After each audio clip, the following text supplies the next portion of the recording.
ឥឡូវនេះកាន់លុយត្រឹមតែជាង$20,000 ឬរំលោះប្រចាំខែគឺមួយខែ$160ប្រិមត្តអស់គ្នានឹងក្លាយទៅជាម្ចាស់នៃរថយន្ត GAZ M2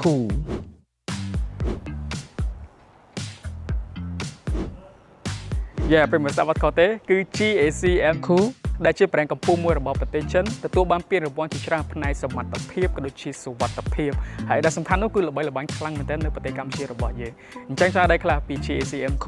ទៅមួយខ្ញុំទាំងអស់គ្នា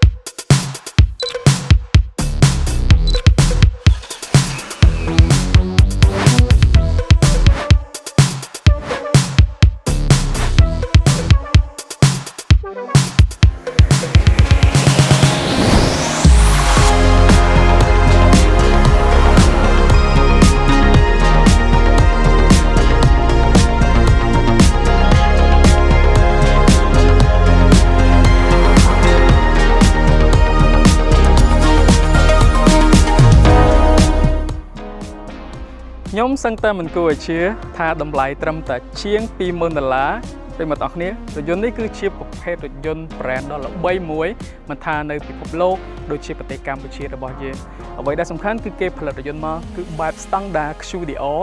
ដែលដូចជាមួយនឹងប្រភេទរថយន្តជប៉ុនអញ្ចឹងមូលហេតុនោះគឺដោយសារតែប្រិមត្តអស់គ្នា brand រថយន្តនេះបានធ្វើការសហការគ្នា joint venture ជាមួយនឹងក្រុមហ៊ុនយក្សដ៏ធំល្បីៗមួយចំនួនរបស់ប្រទេសជប៉ុនអញ្ចឹងបានវាបែបហ្នឹងឯងប្រិមត្តអស់គ្នាហើយដែលសំខាន់នោះយន្តនេះមានមកជាមួយប្រភេទ option ជាច្រើនបែបដែល M-Co នេះត្រូវបានញាត់ជាមួយនឹង option គឺស្របតាមតម្រូវការអ្នកប្រើប្រាស់គឺសឹងតែទាំងអស់ទៅហើយតែយើងអត់ទាន់និយាយតើពី option ទេយើងទៅមើលតើតើជាមួយរូបរាងខាងក្រៅរបស់ M-Co ជាមុនសិនអូខេប្រិយមិត្តអរគុណអញ្ចឹងសម្រាប់ M-Co បើសិនជាយើងមើលតើតើជាមួយរឿងខាងក្រៅរថយន្តនេះគឺជាប្រភេទរថយន្ត mid-size SUV ដែលមានទំហំដ៏ធំមួយប្រិយមិត្តអរគុណអាចឃើញបានតើតើជាមួយនឹងរូបរាងដែលទំហំប្រវែងនៃរថយន្តនេះគឺមានប្រវែងស្របទាំងអស់ហ្នឹងគឺ 4.68 ម៉ែត្រទទឹងវិញគឺ 1.90 ម៉ែត្រហើយក៏ដូចជាកម្ពស់របស់វាវិញគឺ 1.67 ម៉ែត្រហើយសម្រាប់គម្លាតពីកង់មុខទៅកង់ក្រោយគឺមានប្រវែង 2.75 ម៉ែត្រផងដែរអញ្ចឹងប្រព័ន្ធនេះប្រិយមិត្តអរគុណគឺយើងអាចឃើញបានរូបរាងខាងក្រៅគឺវាមានសភាពធំហើយសម្រាប់ផ្នែកខាងក្នុងគឺវាមានសភាពទូលាយហើយអីដែលសំខាន់ទៀតនោះប្រិយមិត្តអរគុណគឺធានាបានថាផ្នែកខាងក្រៅហ្នឹងគឺអាចទៅកាត់ផ្ទុកអីវ៉ាន់គឺបានច្រើនមែនតើតែម្ដងអូខេអញ្ចឹងឥឡូវយើងទៅមើលតើតើជាមួយនឹងការ design ទាំងអស់គ្នាព្រោះតែការ design គឺពិសេសខ្លាំងមែនតើដែលប្រិយមិត្តអាចឃើញបានតើតើជាមួយរឿងខាងក្រៅនិយាយទៅខ្ញុំមិនចេះតែនិយាយខ្ញុំឃើញរថយន្តនេះគឺខ្ញុំ surprise ខ្លាំងមែនតើម្ដងតើតើជាមួយរឿងខាងក្រៅដោយសារតែ design មកគឺខុសបែប uniqueខុសពីរថយន្តដទៃអញ្ចឹងណាដោយសារតែយើងអាចឃើញបានវាគឺជាប្រភេទបែប futuristic design ដែល design មកគឺដូចជាមួយនឹងផ្នែករថយន្តមកពីអនាគតកាលអញ្ចឹងហើយសម្រាប់បណ្ណាខាងមុខនេះគឺអែមមែនតើប្រិយមិត្តអរគ្នាដោយសារតែយើងមើលមកគឺវាជាលក្ខណៈប្រភេទបិទចិត្តដូចជាមួយនឹងប្រភេទរថយន្តអគ្គិសនីអញ្ចឹងដែលបណ្ណាខាងមុខនេះគឺត្រូវបានគេឲ្យឈ្មោះថា V-shape illuminant grille ដែលប្រិមត្តឃើញបាន design មកដូចជាមួយនឹងប្រភេទអក្សរ V អញ្ចឹងរំលេចមកជាមួយ logo GAC ស្រស់ស្អាតខ្លាំងមែនតើតែម្ដងហើយតាក់ទងជាមួយនឹងប្រិមត្ត stop នេះក៏ពិសេសផងដែរ stop ជាមួយចង្គៀងនេះគឺជាប្រភេទ matrix LED headlight ដែលរថយន្តសម្រាប់ compact SUV គឺកម្រនឹងឃើញគេដាក់ញាត់ជាមួយប្រភេទ matrix headlight បែបនេះណាហើយសំខាន់រថយន្តនេះគឺមានតម្លៃត្រឹមតែជាង$20,000ប្រិមត្តអរគ្នាសាកសម័យមើលគឺប្រើប្រាស់ជាមួយប្រភេទអំពូល matrix headlight ហើយអំពូល matrix headlight នេះគឺបំភ្លឺផ្លូវគឺបានច្បាស់ខ្លាំងមែនទែនតែម្ដងមានជាមួយនឹងមុខងារជាច្រើនដែលឥឡូវប្រិមត្តអរគ្នាទៅមើលសិនទៅអូខេតាក់ទងជាមួយនឹងក្របចង្គៀងនេះប្រិមត្តអរគ្នាគឺត្រូវបានជាមួយនឹង design ជាមួយនឹងប្រភេទគេថាក្របអំពូលទូចចំនួន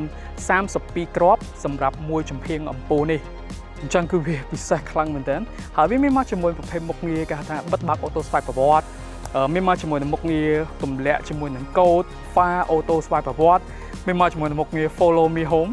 ដែលពិសេសខ្លាំងមែនទែនត្រង់សម្រាប់ចង្គៀងនេះអញ្ចឹងវាមិនត្រឹមតែភ្លឺច្បាស់ទេវាមានមកជាមួយនឹងមុខងារជាច្រើនដែល GAC បានឲ្យឈ្មោះទៅកាន់អំពូលនេះថា Eye of Revelation ទេបាទ អូខេចាំពិសេសខ្លាំងមែនតើអូខេចឹងឥឡូវយើងចូលដល់ចម្រៀងពេលមកដល់គ្នានឹងឃើញជាមួយនឹងការ design ទៅលើយ៉ានកង់ទំហំ 19 inch ដែលធំមែនតើអញ្ចឹងវាគឺជាប្រភេទ Aluminium ហើយវាស័ក្តិសមមែនតើសម្រាប់ប្រភេទរថយន្ត mid size SUV បែបនេះខ្ញុំអាចឃើញបានខ្ញុំមិនចិត្តតែនិយាយណានិយាយទៅអាចឃើញជាមួយរូបវាផ្ទាល់តែម្ដងតាក់ទងជាមួយនឹងតិចវិញគឺជាប្រភេទតិចក្តោបអូតូស្វ័យប្រវត្តិដែលអញ្ចឹងទៅពេលដែលយើង lock sound ឬ unlock អីវាធ្វើការ fold ទៅវិញautomatic អញ្ចឹងណាដែលត្រង់ចំណុចហ្នឹងក៏ពិសេសផងដែរគឺមានមកជាមួយ option ហ្នឹងមានមកជាមួយ turning signal និងមានមកជាមួយប្រភេទកាមេរ៉ាហើយកាមេរ៉ាវិញគឺមួយជុំរយន្តតែម្ដងដែលគេថាជាប្រភេទកាមេរ៉ា360 degree ultra អូខេត្រង់ចម្រៀងវិញមានមកជាមួយនឹងមុខងារដៃទ្វារដែលពិសេសមែនទែនខ្ញុំចូលចិត្តតាក់ទងជាមួយនឹងដៃទ្វារហ្នឹងដោយសារយើងមើលគឺវា clean ហើយបែប futuristic គឺជាប្រភេទការថាដៃទ្វារបង្កប់អញ្ចឹងណាអញ្ចឹងដល់ពេលដែលយើងលុកសៅអីវានឹងធ្វើការរៀបស្មើតែម្ដងតាក់ទងជាមួយនឹងប្រភេទដៃទ្វារនេះអូខេហើយគោលបញ្ជាក់ផងដែរថាសម្រាប់ក្រងឆ្អឹងតួខ្លួនមកជុំរយន្តនេះគឺត្រូវបានស្រោបជាមួយនឹងដែកថែបប្រិមត្តអស់គ្នាដែកការពាររឹងមាំខ្លាំងមែនទែនព្រមទៅគឺមកតួរយន្តនេះគឺការពាររហូតដល់ 60% ហើយផ្នែកខាងក្នុងវិញត្រូវបានការពារអ្នកដំណើរនៅខាងក្នុងនឹងគឺ 100% ពេញតែម្ដងដោយសារតែរយន្តនេះទទួលបានជាមួយនឹងការរ៉េតផ្កាយ5ពេញបបតែម្ដងប្រិមត្តអស់គ្នាពីខាង Asian NCAP ហើយក៏ដូចជា CNCAP ផងដែរអញ្ចឹងតើតើជាមួយនឹងផ្នែកសុវត្ថិភាពប្រិមត្តអស់គ្នាអាចជឿជាក់ទៅលើ M Coupe បានអូខេអញ្ចឹងឥឡូវយើងងាកទៅមើលតើតើជាមួយនឹងរូបរាងខាងក្រៅទាំងអស់គ្នាចូលទៅកាន់ផ្នែកខាងក្រោយប្រិមត្តអស់គ្នាខ្ញុំស្រឡាញ់តើតើជាមួយ stop ខាងក្រោយខ្លាំងមែនទែនវាត្រូវបាន GAC ឲ្យឈ្មោះថា Quantum Light Sabotage Light ដែល design មកដូចជាមួយនឹងរាងអក្សរ X ចឹងដែលពិសេសមែនទែនយើងមើលមកបែបអនាគតចឹងប្រិមត្តអស់គ្នាអាចឃើញបានហើយសម្រាប់ខាងក្រោយនេះប្រិមត្តអស់គ្នា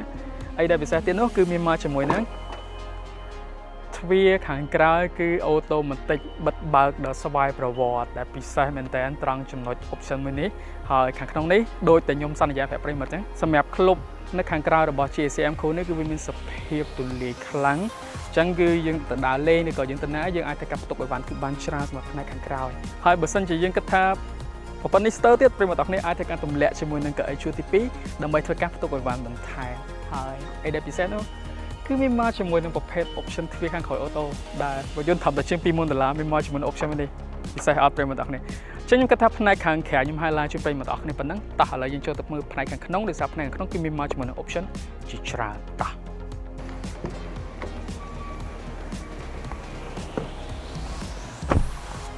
អូខេប្រិមត្តអរគ្នាចឹងឥឡូវយើងចូលមកកាន់ផ្នែកខាងក្នុង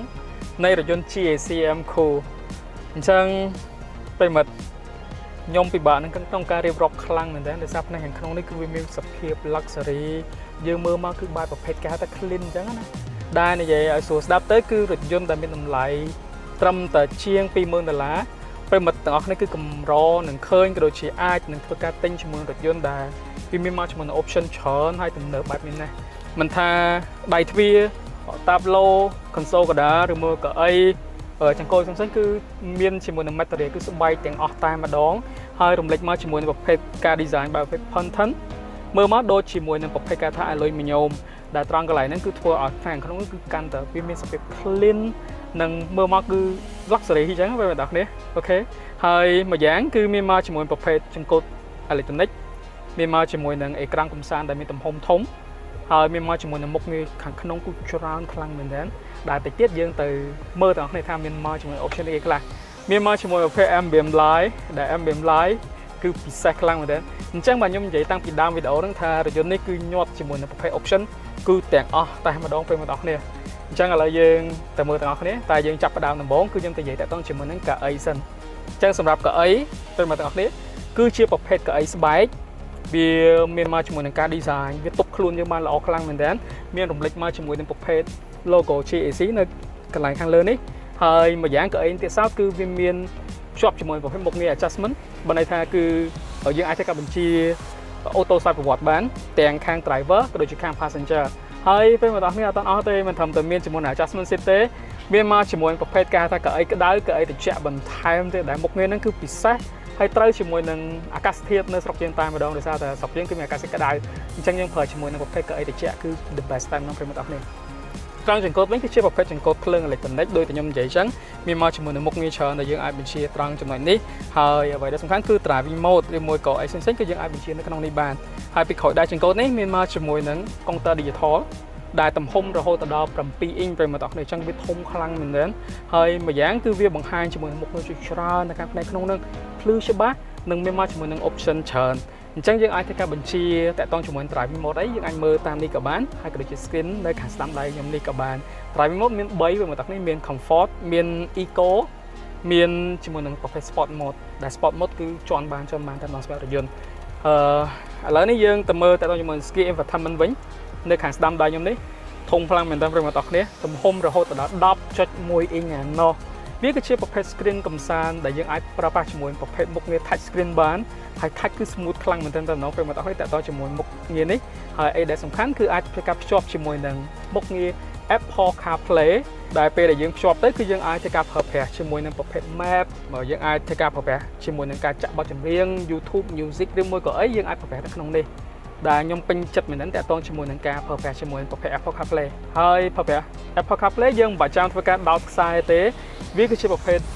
គេហៅថា wireless Apple CarPlay អញ្ចឹងណាអញ្ចឹងយើងគ្រាន់តែការភ្ជាប់ Bluetooth ទៅគឺយើងអាចធ្វើការប្រើប្រាស់បានហើយប្រិមត្តអរគ្នាអូខេពិសេសខ្លាំងមែនទែនត្រង់ចំណុចហ្នឹងហើយមួយយ៉ាងមុខងារនៅខាងក្នុងនេះប្រិមត្តមានមកជាមួយនឹងមុខងារជាច្រើនទៀតដែលអីដែលខ្ញុំចង់បង្ហាញនោះគឺមានមកជាមួយប្រភេទមុខងារគេហៅថាកាមេរ៉ា360 ដឺក្រេដែលពេញមកផ្ទៃនៅខាងក្នុងរថយន្តតែម្ដងអញ្ចឹងនៅពេលដែលយើងប្រើប្រាស់ប្រិមត្តអរគ្នាចុចមើលទៅយើងសញ្ញោឆ្វេងស្ដាំអីវានឹងលោតនៅកុងទ័រនឹងបង្ហាញតាក់ទងជាមួយនឹងកាមេរ៉ា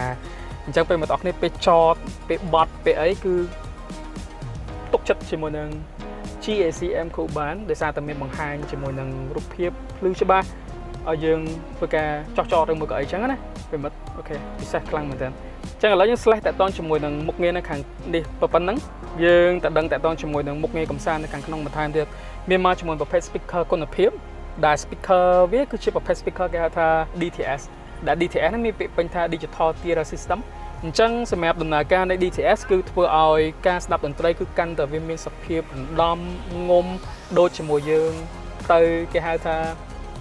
ក្នុងរោងកុនអញ្ចឹងណាអញ្ចឹងត្រង់កន្លែងហ្នឹងពេលដែលប្រើប្រាស់គឺពិសេសខ្លាំងមែនទែនម្យ៉ាងក្នុងរថយន្តនេះមានភ្ជាប់ជាមួយនឹងប្រភេទមុខងារ Ambient Light ដែល Ambient Light នេះគឺយើងអាចធ្វើការបញ្ជាប្រើប្រាស់ជាមួយនឹងការផ្លាស់ប្ដូរនេះគឺច្រើនពណ៌មែនទែននៅខាងក្នុងនេះអញ្ចឹងពិសេសទេមកទាំងនេះពិសេសខ្លាំងតែម្ដងអូខេសម្រាប់ផ្នែកខាងក្រោយវិញគឺមានមកជាមួយនឹងប្រភេទមុខងារម៉ាស៊ីនត្រជាក់ដាច់ដライខាងក្រោយហើយក៏មានជាមួយនឹងប្រភេទមុខងារធ្វើការបន្សុទ្ធខ្យល់បន្ថែមអញ្ចឹងនៅពេលដែលប្រើប្រាស់ជាមួយរថយន្តនេះប្រិយមិត្តគ្នាបើកជាមួយនឹងប្រភេទម៉ាស៊ីនត្រជាក់ជិះទៅចិត្តទីឆ្ងាយអីគឺមានអារម្មណ៍ថាគឺមានផាសុខភាពអញ្ចឹងណាហើយខាងលើនេះគឺមានមកជាមួយប្រភេទដំបូល Panoramic Sunroof ទៀតអញ្ចឹងយើងអាចធ្វើការបើកជាមួយនឹង Rideau នេះទៅខាងក្រោយអញ្ចឹងធ្វើឲ្យពន្លឺចូលមកក្នុងរថយន្តធ្វើឲ្យយើងកាន់តែមានអារម្មណ៍ថាស្រស់ស្រាយងាកទៅមើលត្រង់ console កណ្ដាលនេះប្រិយមិត្តគ្នាមានមកជាមួយនឹងប្រភេទគេថាមុខងារឆ្នាំងសាកឥតខ្សែ wireless charging ដែលទំហំរហូតដល់50 វ៉ាត់ហើយការបញ្ជា start stop ក៏ដូចជាចង្កឹះលេខអីគឺវា premium ខ្លាំងមែនទែននិយាយរំទៅគឺ start stop យើងគ្រាន់តែធ្វើការចុចហើយពេលយើងដាក់លេខយើងធ្វើការរំកិលជាមួយនឹងចង្កឹះលេខដែលវា design មកដូចជាមួយនឹងត្បូងពេជ្រអញ្ចឹងគឺវាមានភាពងាយស្រួលខ្លាំងមែនទែនហើយមានមកជាមួយនឹងកន្លែងនេះ yes cup holder មកជាមួយនឹង armrest ខាងក្រោមនេះគឺមានមកជាមួយប្រភេទ port ដែល port ហ្នឹងគឺមានទាំង type C ដូចជា type A ផងដែរដើម្បីយើងធ្វើការសាកជាមួយនឹងទូរស័ព្ទបើសិនជាយើងថាយើងមានដៃគូយើងក៏ចង់ធ្វើការប្រើប្រាស់ជាមួយនឹង wireless ហើយយើងអាចសាកជាមួយនឹងទូរស័ព្ទដែលប្រើប្រាស់ជាមួយខ្សែខាងក្រោមក៏បានឬមួយក៏ connect តាក់ទងជាមួយនឹង accessory ផ្សេងៗតាមរយៈខាងក្រោមនេះក៏បានផងដែរប្រិយមិត្តអរគ្នា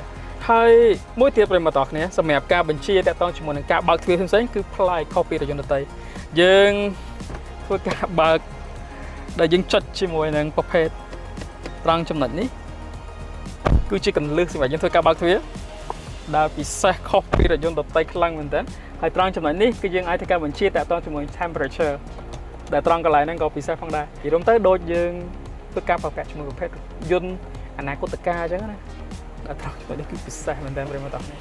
អូខេអញ្ចឹងឥឡូវយើងសម្រាប់ផ្នែកខាងក្នុងខ្ញុំគិតថាខ្ញុំហៅឡើងជូនប្រិយមិត្តអរគ្នាប៉ុណ្ណឹងឥឡូវយើងទៅដឹងតាក់ទងជាមួយនឹង feature សំខាន់តាក់ទងជាមួយនឹង safety feature វិញម្ដងចង់បញ្ជាក់ផងដែរថាសម្រាប់ MQ នេះគឺមានមកជាមួយប្រព័ន្ធ safety feature ច្រើនខ្លាំងមែនទែនអញ្ចឹងដោយតែដើមវីដេអូអញ្ចឹងប្រិយមិត្តអរគ្នាដោយសារតែរថយន្តនេះគឺបានទទួលបានពានរង្វាន់ខាងផ្នែកសុវត្ថិភាពអញ្ចឹង safety feature គឺលេខ1តែម្ដងដែល GAC បានឲ្យឈ្មោះទៅលើប្រព័ន្ធ safety feature ថា ADIGO ឬមួយក៏គេហៅថាប្រព័ន្ធ ADAS 2.0 របស់ខ្លួនអញ្ចឹងវាពិសេសខ្លាំងមែនទែន ទី1ពេលមកដល់នេះមានមកជាមួយប្រភេទពងសុវត្ថិភាពរហូតដល់6គ្រាប់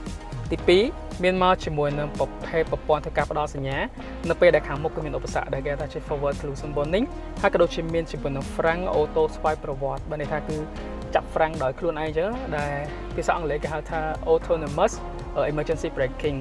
ហើយទី3នោះមានមកជាមួយនឹងប្រព័ន្ធធ្វើការកំណត់ជាមួយល្បឿនតាមជាមួយនឹងយានយន្តនៅខាងមុខ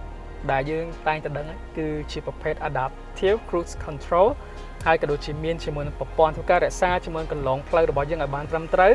ឬក៏ភាសាអង់គ្លេសគេថា lane keeping assist ហើយមួយទៀតនោះគឺជាប្រព័ន្ធធ្វើការផ្ដល់សញ្ញានៅពេលដែលយើងបើកលើកជាមួយនឹងកន្លងផ្លូវដែលយើងតែងតែឃើញវាស្រែកប្រាប់យើងហ្នឹងដែលប្រព័ន្ធហ្នឹងគេហៅជាភាសាអង់គ្លេសថា lane departure warning ហើយមុខងារចុងក្រោយគេប្រិយមិត្តអ្នកគ្នារថយន្តនេះមានមកជាមួយនឹងមុខងារធ្វើការប្រាប់ជាមួយនឹងស្លាកសញ្ញាចរាចរណ៍ទៀតអញ្ចឹងនៅពេលដែលយើងបើកនៅតាមផ្លូវអញ្ចឹងណាមានលោតសញ្ញាផ្លាកសញ្ញាចរាចរណ៍មិនថាការបន្ថែមល្បឿនការបន្ថយល្បឿនក៏អីគឺមានលោតនៅខាង screen counter នឹងតែម្ដងដែលភាសាអង់គ្លេសគេហៅថា traffic sign recognition ដែលពិសេសខ្លាំងមែនត្រង់ចំណុចហ្នឹង